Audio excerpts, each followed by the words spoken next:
சரியாக இருந்துவிட்டால் யார் நம்மை கொள்வார்கள்? நேற்று இரவு இவர்கள் என் கண் முன்னாலேயே உன்னை கொன்று தின்பதற்காக படுக்கையுடன் எடுத்து சென்றார்கள். நீ உறங்கிக் கொண்டிருந்தாய்.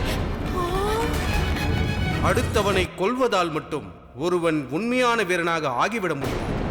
அடுத்தவனை நிரந்தரமாக தோற்கடிப்பவனே உண்மையான வீரனாக முடியும்.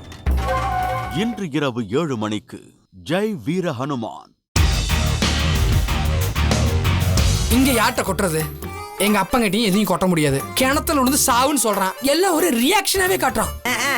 வாய மூடிட்டு சொல்ற இடத்துல கழுத்தை நீட்டு, அது போதும். புரியுதா? அறிவு இருக்கா உனக்கு?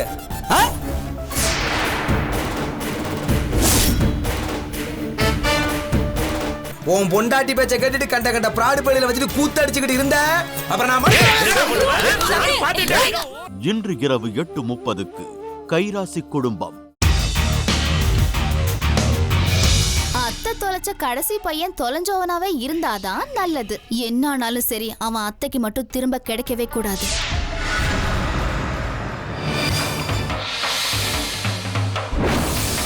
இது என் மதுரையிலோட நம்பர். அவங்களுக்கும் அவங்க பொண்ணுக்கும் ஆக்சிடென்ட் ஆயிடுச்சு. சொந்தங்கள் இன்று இரவு 9 மணிக்கு. ராணி, பலமுறை உன்கிட்ட ஒரு விஷயத்த சொல்ல முயற்சி பண்ண, ஆனா என்னால சொல்ல முடியல. நான் உன்னோட ராஜா இல்ல.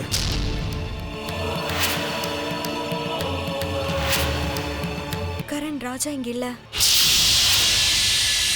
இன்று இரவு 9:30 மணிக்கு பெரிய இடத்து பெண்.